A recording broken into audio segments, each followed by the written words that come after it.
Halo teman-teman, semangat pagi. Perkenalkan, saya Nadifa dengan NPM 0523029241.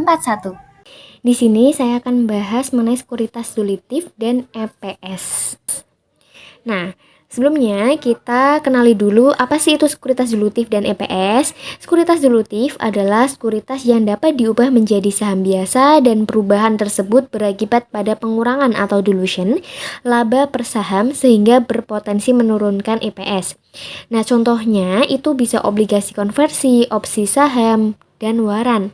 Nah, sedangkan IPS, earning per share atau laba per lembar saham, yaitu mengukur laba bersih yang tersedia untuk setiap lembar saham biasa.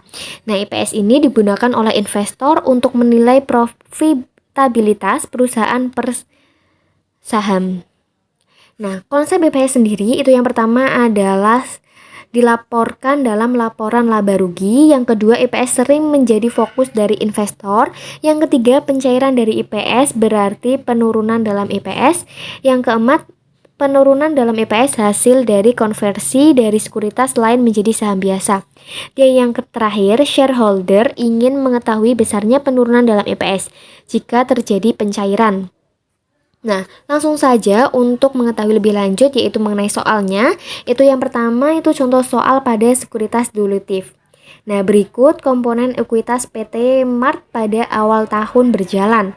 Nah, yang pertama itu saham biasa nilai partnya Rp10 diotorisasi 1 juta saham, 300.000 saham diterbitkan dan beredar sebesar Rp3 juta. Nah, selanjutnya ada agio saham biasa sebesar Rp600.000 dan laba ditahan sebesar Rp570.000. Nah, selama tahun berjalan terjadi transaksi yang pertama yaitu perusahaan menerbitkan 100.000 hak kepada pemegang saham. 10 hak saham diperlukan untuk membeli satu lembar saham seharga Rp32.000. Hak tersebut tidak akan berlaku lagi setelah 30 hari. Harga pasar saham pada saat ini adalah Rp34 per lembarnya. Dan yang kedua, perusahaan menjual ke publik obligasi 10% yang diterbitkan pada 104 seharga Rp200.000. Perusahaan juga menerbitkan satu waran pembelian saham yang dapat dipisah atas setiap Rp100. Obligasi yang disiapkan untuk pembelian saham biasa seharga Rp30 per lembarnya. Nah, net present value obligasi tanpa waran sebesar Rp192.000. Yang ketiga, semua kecuali 5.000 hak saham yang diterbitkan pada poin 1 ya telah di exercise atau digunakan selama 30 hari. Dan transaksi yang keempat, di akhir tahun 80% dari waran pada poin 2 telah di exercise dan sisanya beredar dalam posisi yang baik. Transaksi kelima yaitu selama tahun berjalan perusahaan mengibahkan opsi saham untuk 5.000 saham biasa kepada eksekutif perusahaan. Perusahaan menggunakan model penetapan harga opsi nilai wajar yang menentukan bahwa setiap opsi bernilai Rp10. Harga opsinya sebesar Rp30. Opsi tersebut akan kadaluarsa di akhir tahun dan dianggap sebagai kompensasi tahun berjalan. Yang transaksi yang terakhir yaitu semua kecuali 1.000 saham yang berkaitan dengan program opsi saham telah di-exercise di tahun akhir. Kadaluarsa opsi saham terjadi karena kegagalan salah seorang eksekutif untuk memenuhi kewajiban dan yang berhubungan dengan kontrak pekerjaan. Langsung saja, yang transaksi pertama yaitu perusahaan menerbitkan 100.000 hak kepada pemegang saham. 10 hak saham diperlukan untuk membeli satu lembar saham seharga Rp32. Hak tersebut tidak akan berlaku lagi setelah 30 hari. Harga saham pada saat ini adalah Rp34 per lembarnya. Jadi, maka dari itu tidak ada jurnalnya teman-teman, mau merandum dibuat untuk mencatat penerbitan saham saja.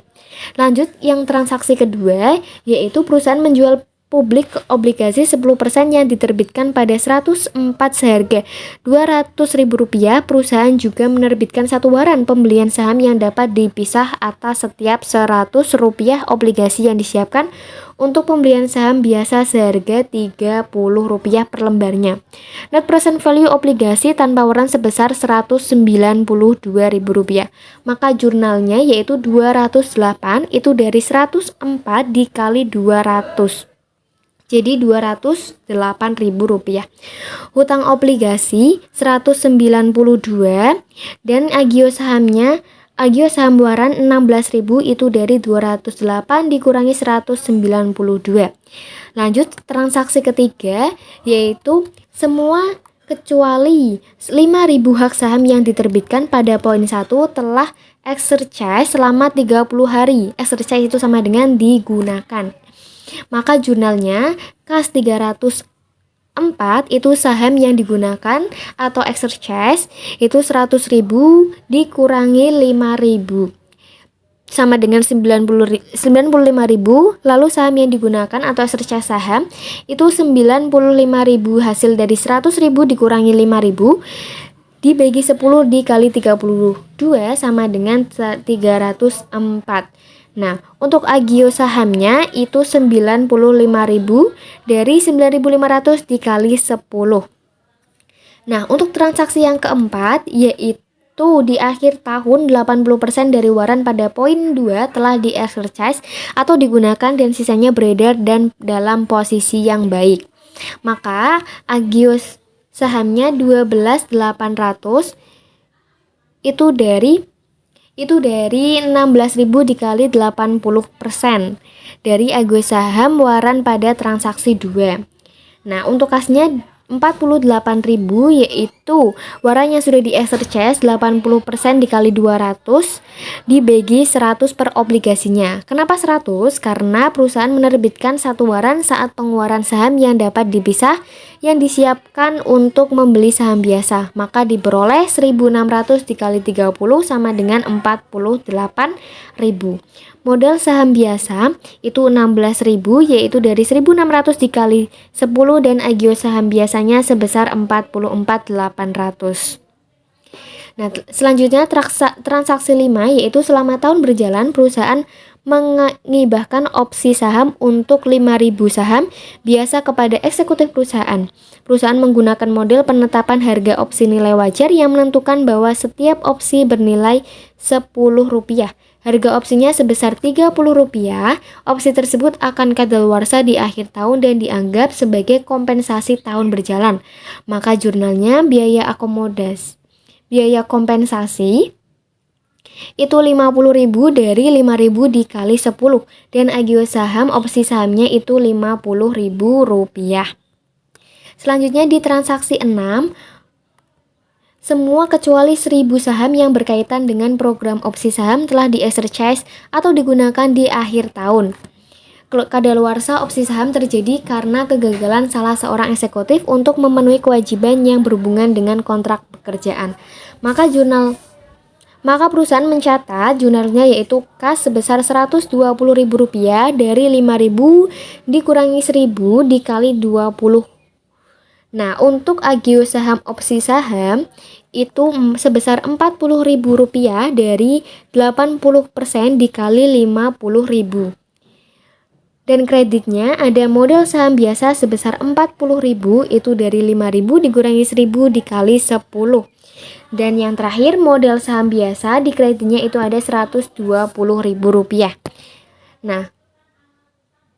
Nah, untuk jurnal pencatatan kadaluarsa opsi saham, maka agio sahamnya sebesar Rp10.000.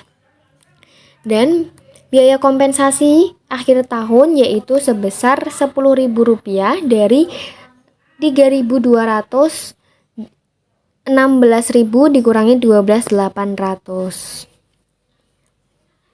Nah, maka dari itu komponen ekuitas akhir tahunnya jadinya seperti itu ya teman-teman ya. Nah, yang pertama saham biasa nilai par 10 diotorisasi 1 juta saham, 300.000 saham diterbitkan dan beredar. Maka nilainya menjadi 4.151 dan agio saham biasanya sebesar 973, agio saham buarannya sebesar 3.200 dan laba ditahannya sebesar Rp750.000. Jadi total ekuitasnya sebesar 4.877. Nah, untuk agio saham buaran 3.200 itu dari Rp16.000 dikurangi 12.800 dari transaksi yang telah kita catat. Nah, sedangkan untuk modal sahamnya itu awal tahunnya itu Rp300.000 dari transaksi ketiga hak saham, waran saham, dan opsi saham itu ditotal menjadi 315.100, maka 315.100 itu dikali nilai parnya dan agio saham pun sama dikali dengan nilai parnya, maka dapat ditotal menjadi Rp4.877.000. Nah, untuk yang kedua yaitu adalah IPS. Contoh soal pada IPS yaitu AMI Controller PT PHR Tbk sedang menyiapkan perhitungan basic EPS, EPS terdilusi, serta pengungkapan yang berhubungan dengan laporan keuangan eksternal PT PHR Tbk. Berikut adalah informasi keuangan terpilih untuk tahun fiskal yang berakhir pada 30 Juni 2021. PT PHR Tbk informasi posisi keuangan pada 30 Juni 2021. Yang pertama itu hutang jangka panjang. Nah, Wesel dibayar 10% sebesar 1 juta, hutang obligasi di convertible 7% sebesar 5 juta, hutang obligasi 10% sebesar 6 juta, maka total hutang jangka panjang dijumlahkan menjadi 12 juta ribu rupiah. Untuk ekuitas pemegang saham itu saham preferen 8,5% kumulatif, nilai par sebesar Rp50, 100.000 saham diotorisasikan, 25.000 saham diterbitkan dan beredar sebesar Rp1.250.000. Saham biasa nilai par sebesar Rp1 dengan 10 juta ribu rupiah saham diotorisasi, 1 juta saham diterbitkan dan beredar sebesar 4 juta.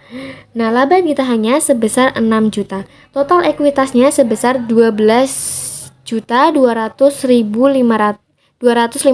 rupiah.